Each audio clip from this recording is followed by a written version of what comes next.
Welcome to the East Troublesome and what's the other fire? Williams Fork Fire Morning Briefing. I'm Stan Hinatsu, Fire Information Officer. This morning we'll have our Incident Commander, Noah Livingston, provide a fire update, followed by the Grand County Sheriff, Brett Shortland, who will provide some information on evacuation statuses and reentry process. Before I do that, just give you a quick status update on the fire. The East Troublesome Fire Grand Zone remains at 192,000 acres, 192,560 acres at 20% contained, and Williams Fork at 14,749 acres at 35% contained. All right, Noel, I'll hand it off to you for an update. Thank you, Stan. Good morning, folks. Thanks for joining us this morning.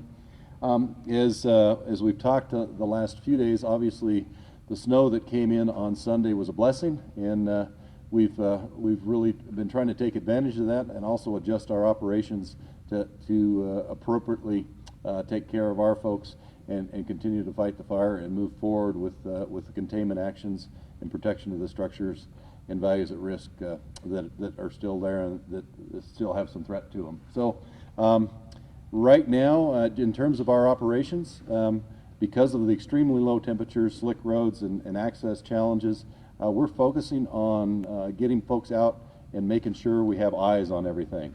So we have leadership essentially populating the fire, engines and I'll call it operational resources staged and prepped to respond to areas that we identify that are a problem. So that's the mode we're in versus late last week we had everybody out on the line working.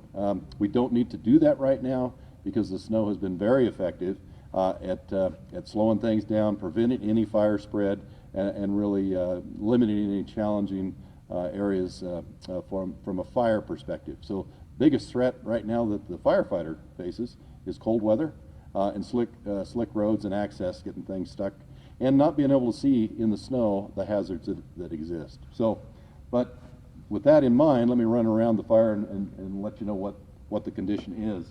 It's tough to see from back there, I know, but we're showing a solid black line across much of the southern flank of the fire. That's indicating containment. And what we mean by containment is a fire edge where we see very low potential for further fire spread beyond that edge. Now, within that containment, there's still a lot of mop-up to do, a lot of work to do to make sure the fire is out and doesn't threaten particularly the things that exist within that fire edge. And in this situation, particularly from Grand Lake down to above Granby, that's the homes that the fire has moved past during that initial push. So that's our focus currently. When Stan mentioned that we have 20% containment, that's really from here to here. That we're focused on, and we're feeling very good about that. We have a couple of spots we're still working on ensuring we have containment. We're shooting to ensure we have that up to from Grand Lake clear back over to this western flank of the fire. On focusing on the area from Grand Lake to Granby, I was up there yesterday, took a look at what the effects this snow had, and it really is encouraging. I was really happy to see that. So that's just going to facilitate, the speed at which we can get people back in their homes. So appreciate that. The portion of the fire that's up in the park and on the other side above Estes Park is essentially uncontained at this point. It's burned up onto these steep slopes in primarily bug-killed lodgepole pine in those timber stands. At this point, we're not focused on containment of this portion of the grand zone of the fire. On the other side, we're working with the team from that's working above Estes Park from Cameron Peak. They're focused on maintaining containment over here to keep this fire from coming back down into the community. So the next piece of suppression operation, if you will, in the park is really going to be focused here, and then probably on these flanks to make sure that this piece of ground does not become a problem for us. Across the northern portion of the fire, we're up in the higher elevations in the general forest. That is currently not moving as well. The snow has stopped any active fire spread. Very little, if any, smoke showing up there. we're going to keep our eye on that and make sure that that doesn't spread in an area of concern. But right now, we're not thinking about direct containment line across this northern portion of the fire. That's a lot of ground up in some mountainous terrain and heavy timber, and the fire is not trying to move at this point. We have taken some actions. You can see a spot here around some private land to ensure that that's protected from any growth. And then back around to the western side of the fire, you can, we're watching this very carefully, making sure we don't need to do anything there. If we do, we will, and then making sure this stays contained up above Hot Sulphur Springs. So been a good quiet couple of days. We've appreciated that. We're making our plans moving forward to ensure this fire stays where it's at. That's really the key, and that we don't have any further damage in amongst the structures on the southern and eastern flank of the fire. On Williams Fork, I just say it's quiet. The snow really put a damper on the most active piece of fire, which was just this corner as it was, and so that's essentially stopped. We don't anticipate taking any further action. That's on a north slope, and I don't think the snow will melt in there, knock on wood. I guess the other thing I would just mention is what's the effect of this snow longer term on these fires. And so we're doing a fair amount of modeling with our fire behavior folks, looking to see what kind of effect that moisture, that's frozen moisture right now, is going to have on those dead fuels, and making sure that's going to be effective. To be frank, the fuels were extremely dry. I know we've been through a number of snowstorms up to this point already, and so one of the concerns is that this is not a season-ending event necessarily, but it's certainly a season-slowing event. And really the trick then at this point is to figure out how many days would it take of warmer and drier weather before fire could start spreading actively. How many days would it take before fire spread could actually be a problem? And what's the next weather event out there in the future? How far out is it? And figuring out how that matches up, that will drive our organization, that will drive our suppression efforts going forward to make sure this fire doesn't get up and move on us, given that we're not going to have a line all the way around it. There's just too much fire and it's too late in the season. So that's our plan going forward. It's been, back to the snow, it's been a blessing. We're really happy to see it. Kind of on a pause, figuring out our next steps. So thank you. We'll introduce the sheriff. Thank you, sir.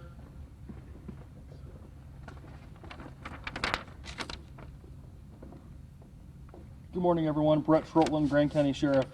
So kind of from my point today, I want to just talk about three different things. I want to talk a little bit about fire progression, community, and then plans moving forward. That's kind of the 3 points that I'm wishing to touch on today. So I'm going to start with fire progression. I think if we go all the way back to October 14th, way over here on this side of the fire is where our fire started. And our fire obviously started probably less than an acre and continued to grow up from there. At that point, our Bighorn Park subdivision was impacted. We've made it through that. We went into pre-evac, we went into evac, and now we've released those people back into their homes. Great progression there. All of a sudden from October 14th, we get this entire span of control as things starts to affect across Grand County. So now besides Bighorn Park impact, we have Hot Sulphur Springs impact. We have the town of Granby impact. We have the Highway 34 and 125 corridor impacts. And then we all the way move up to Grand Lake. So what I want to emphasize on this is this SMART is a very, very small incident, and it's progressed very large. And as the incidents get larger and larger, they take more and more resources and more planning and time. And then eventually at some point, these incidents start to kind of work their way back down. And so within every incident, we have successes and failures. That's just how these things work. And so as we move forward with this incident, this area has been open. Then we've been able to actually release the Hot Sulphur and Granby areas back into pre-evac and then back into regular status. And we're still really working on this. And so what I really ask the community to understand is that there is a lot of people involved in this process right now. There's a lot of impacted areas, and everyone in our county is impacted in one way or the other. Everybody works in different parts of the county. Everyone lives in different parts of the county. And so I know people are frustrated. People in this section want to get back into their house. But what I ask them to realize is that we made successes over here. Give us the time over this side of the fire to make those successes as well. I ask us as a community to look together as a whole. Everyone, focuses on themselves and looks towards themselves and their missions and goals, but realize that your community needs you as a whole to function. And so I ask us to have this community impact moving forward. The last couple days we did some of our contractor and plumbing processes, and that worked out very, very, very well. We were able to get into a lot of houses, make a lot of good strides in that direction. As I mentioned, every incident has unintended consequences as well. And so as we got more people into these areas, what happened was a lot of people found out about their homes ahead of the official sources, and that causes some problems as well. But we also know that when you have an incident that spans this much of an area, it is impossible to actually be able to restrict all of those areas. And so we understand that. So we do the very best we can to open and close areas as we see fit. So what I do want to focus on today is that Highway 34 and Highway 125 corridors. And so the west side of Highway 34 is a very impacted area. The 125 corridor right here is a very impacted area as well. Good news, we realized that there was minimal impacts to the east side of Highway 134, including the town of Grand Lake. So we were able to release those yesterday. That got a lot of people back into their homes, thanks to the utility companies, law enforcement, fire officials that worked days and days to get that actually open. And so that area is open on the east side of Highway 134, or east side of 34 now. The west side of 34 still remains closed. And I look at a 3-point process moving forward with that west side of Highway 34. Number one, our goal is to try to review these neighborhoods as we've been doing the last day or so, including today, to get people back into these unimpacted areas. So that would be subdivisions that are on the west side of Highway 34 that fire and law officials have determined are no longer at risk. So these would be areas unimpacted by the fire itself specifically.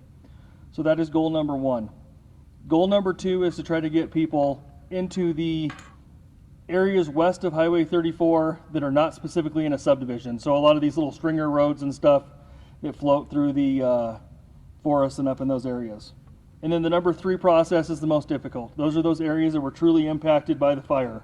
The Columbine Lake area, County Road 48, 49, County Road 41. Those areas have significant impacts. And those are the areas where people want to get into the quickest. But we really need to make sure that we have our adequate utility resources in place, our safety plans in place, and we're ready to actually make that process happen. And so those are the kind of the three processes that we're going to be running through in the next couple days. We made great strides with our damage assessment teams yesterday afternoon. They made it through several of the impacted areas, but they have a lot more to do. And so we'll be continuing on with that today. One of the things that we're really struggling with is identifying homeowners. We live in a second home community. There's a lot of people that live different parts across the country and don't actually live in Grand County full time, so they don't even know the last time they've been at these houses. So what I really need your help with today is letting our community know that there is a form that's going out on our webpage here in just a little bit. It's titled a Property Verification and Notification Form. Please help us get that message out to our constituents that they need to go out and fill out that form online so that we can get their contact information. That contact information is going to help us speed up the process, be able in the COVID world to put together some Zoom-style meetings. Normally we'd be bringing these people into these auditoriums to make these notifications, but the COVID world, once again, has brought new challenges with that. And so please encourage people to fill out this form, get this form back to us right away so that we can actually get on with notification of these people. As these damage assessment teams continue in the field, they're making great strides, and they'll continue to make great strides over the next few days, but hopefully we can get some of these unaffected areas open as well. I think that's all I have. If there's any questions, I'll turn it back over to Stan. Yes, ma'am. When the damage assessment teams are going through, what are they encountering? Are they having any difficulties with the snow being able to get all these places? Great question. So that has definitely slowed that process. Those teams are going through these neighborhoods. Some places have a foot of snow out there. Some places have several inches. And so they're trying to identify what is a house, what is a garage, what is an outdoor structure. And if they can figure out what those are and then truly make sure that their assessment is on the correct land, that's key. I know a lot of people are posting on Facebook and stuff, different pictures, but my obligation to the community is to make sure that I provide them that accurate information. So I need to make sure that the correct house is on the correct parcel, working with our county assessor's office to make sure that's correct. And that slows that process. The snow is not helping us at all out there. We did have one officer injury yesterday where an officer fell, and so you have those things that happen on an incident as well. And so we're trying to really make sure that we get those crews in the field, but we have to do that safely, and that's definitely slowing those damage assessment teams, but they're making progress. What was that injury? It was an ankle injury.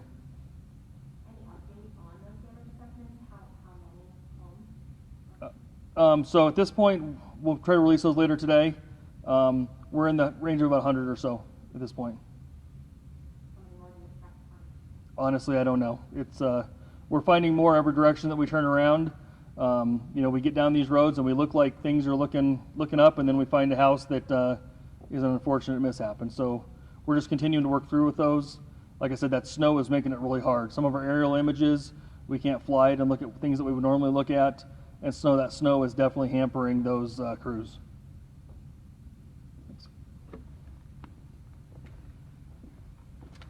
All right, any other questions for either the sheriff or for Noel? All right, well, thank you for coming and appreciate your time.